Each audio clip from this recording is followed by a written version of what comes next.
Balanced audio is a method of interconnecting audio equipment using balanced lines. This type of connection is very important in sound recording and production because it allows for the use of long cables while reducing susceptibility to external noise. Balanced connections use three-conductor connectors, usually the XLR or TRS phone connector.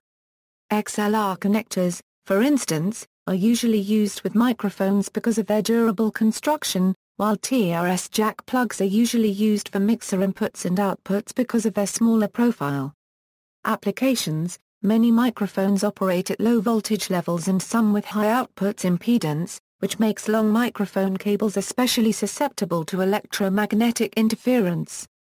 Microphone interconnections are therefore a perfect application for a balanced interconnection, which cancels out most of this induced noise. If the power amplifiers of a public address system are located at any distance from the mixing console, it is also normal to use balanced lines for the signal paths from the mixer to these amplifiers. Many other components, such as graphic equalizers and effects units, have balanced inputs and outputs to allow this.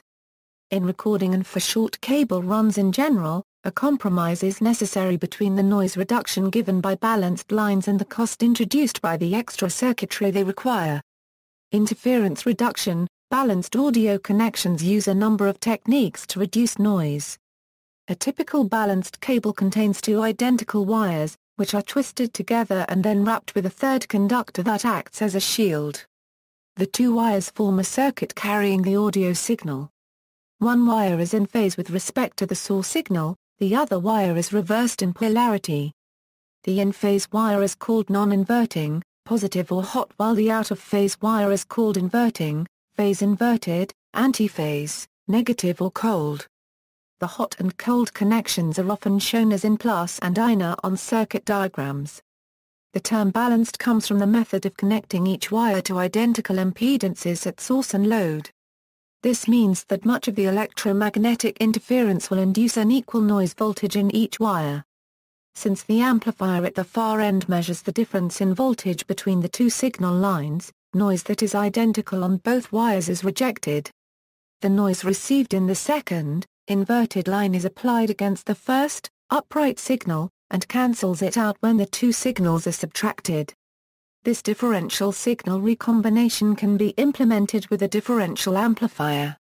A balun may also be used instead of an active differential amplifier device.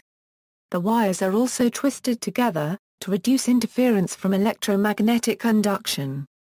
A twisted pair makes the loop area between the conductors as small as possible, and ensures that a magnetic field that passes equally through adjacent loops will induce equal levels of noise on both lines, which is cancelled out by the differential amplifier.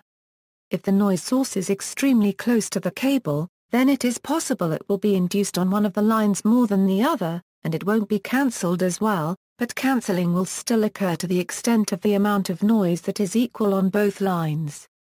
The separate shield of a balanced audio connection also yields a noise rejection advantage over an unbalanced two-conductor arrangement where the shield must also act as the signal return wire. Any noise currents induced into a balanced audio shield will not therefore be directly modulated onto the signal, whereas in a two-conductor system they will be. This also prevents ground loop problems, by separating the shield chassis from signal ground. Differential signaling: signals are often transmitted over balanced connections using the differential mode, meaning the wires carry signals of opposite polarity to each other. Despite popular belief, this arrangement is not necessary for noise rejection. As long as the impedances are balanced, noise will couple equally into the two wires, regardless of the signal that is present on them. A simple method of driving a balanced line is to inject the signal into the hot wire through a known source impedance, and connect the cold wire to the signal's local ground reference through an identical impedance. Due to common misconceptions about differential signaling, this is often referred to as a quasi-balanced or impedance-balanced output, though it is, in fact, fully balanced and will reject common mode interference.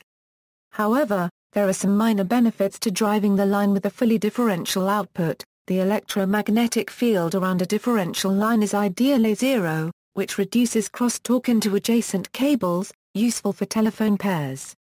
Though the signal level would not be changed due to nominal level standardization, the maximum output from the differential drivers is twice as much, giving 6 dB extra headroom. Increasing cable capacitance over long cable runs decreases the signal level at which high frequencies are attenuated. If each wire carries half the signal voltage swing as in fully differential outputs, then longer cable runs can be used without the loss of high frequencies. Noise that is correlated between the two amps would be cancelled out. At higher frequencies, the output's impedance of the output amplifier can change, resulting in a small imbalance. When driven in differential mode by two identical amplifiers, this impedance change will be the same for both lines, and thus cancelled out. Differential drivers are also more forgiving of incorrectly wired adapters or equipment that unbalances the signal by shorting pin 2. Internally balanced audio design. Most professional audio products provide differential balanced inputs and outputs, typically via XLR or TRS phone connectors. However, in most cases, a differential balanced input signal is internally converted to a single-ended signal via transformer or electronic amplifier. After internal processing, the single-ended signal is converted back to a differential balanced signal and fed to an output. A small number of professional audio products have been designed as an entirely differential balanced signal path from input to output. The audio signal never unbalances. This design is achieved by providing identical internal signal paths for both pin 2 and pin 3 signals. In critical applications, a 100% differential balanced circuit design can offer better signal integrity by avoiding the extra amplifier stages or transformers required for front-end unbalancing and back-end rebalancing. Fully balanced internal circuitry has been promoted as yielding 3 dB better dynamic range, as explained above. Connectors. While 3-pin XLR connectors are the most common balanced connector, quarter-inch TRS phone connectors are also commonly used. Many hybrid jacks are now designed to take either XLR or TRS phone plugs. On TRS phone plugs, the tip is hot, the ring is cold, and the sleeve is ground. If a stereophonic or other binaural signal is plugged into such a jack, one channel will be subtracted from the other, leaving an unlistenable LR signal instead of normal monophonic L+. Reversing the polarity at any other point in a balanced audio system will also result in this effect at some point when it is later mixed down with its other channel. Telephone lines also carry balanced audio, though this is generally now limited to the local loop. It is called this because the two wires form a balanced loop through which both sides of the telephone call travel. Note that the telephone line is balanced for AC signals but is actually unbalanced at DC, as one wire is fed from the exchange power bus, typically -50 volts, and the other grounded, both via equal value inductors which have about 400 ohms DC resistance, to avoid short-circuiting the wanted AC signal while transmitting DC power to the telephone and allowing simple on-off hook detection. Data lines, including digital audio, are also frequently balanced, normally using AES-3 with XLR connectors for pro audio. Converters. Unbalanced signals can be converted to balanced signals by the use of a balun, often through a DI unit. If balanced audio must be fed into an unbalanced connection, the electronic design used for the balanced output stage must be known. In most cases the negative output can be tied to ground, but in certain cases the negative output should be left disconnected. See also, balanced line, differential pair. References, Self, Douglas. Small Signal Audio Design. Taylor and Francis U.S. Pages 344. ISBN 0240521773. ABCD Graham Blythe. Audio Balancing Issues. White Papers. Soundcraft. Archived from the original on December 4, 2010.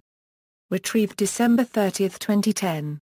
Part 3, Amplifiers. Sound System Equipment. Geneva, International Electrotechnical Commission 2000. Pages 111. IEC 600 2689-3 2001. Only the common mode impedance balance of the driver, line, and receiver play a role in noise or interference rejection. This noise or interference rejection property is independent of the presence of a desired differential signal. Grace Design M201 Sweetwater Sound. External links, UK Sound and Lighting Community, a Euro article on balanced lines, Ray Rayburn, Balanced to Unbalanced. How to do it right. Rick Chin, a simple implementation of the impedance balanced output.